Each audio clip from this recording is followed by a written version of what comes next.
Let's talk about first offender pleas in Georgia.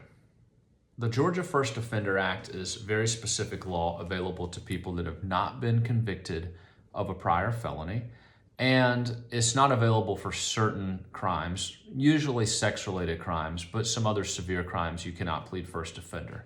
For everyone else, you have that opportunity, and this is discretionary upon the judge whether or not to give you first offender treatment. So the way this typically works is just like a normal court case. Sometime before trial, we negotiate with the prosecutor's office on a plea negotiation that needs to go in front of the judge. Ultimately, in Georgia, judges have the final stamp of approval and they decide whether to accept or reject plea negotiations. If we do that and we go in front of the judge and you ask for first offender treatment, it is again up to the judge whether to grant you that or not.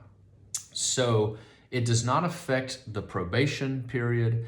It does not affect the terms and conditions of your sentence if you have those conditions.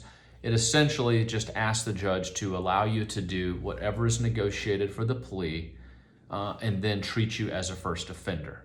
So if the judge grants you that treatment, beginning that day forward, you are treated as a first offender.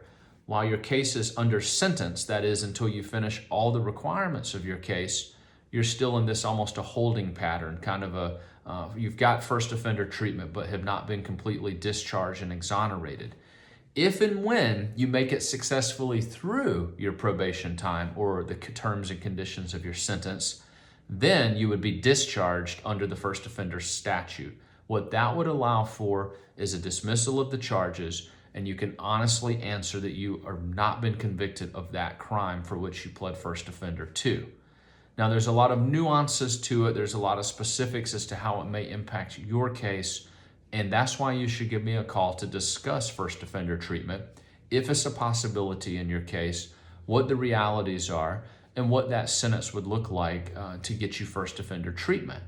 So again, if you are in fact a first offender under Georgia law and you're considering whether or not to ask for first offender treatment by the judge, then give us a call and let's talk about how we can defend you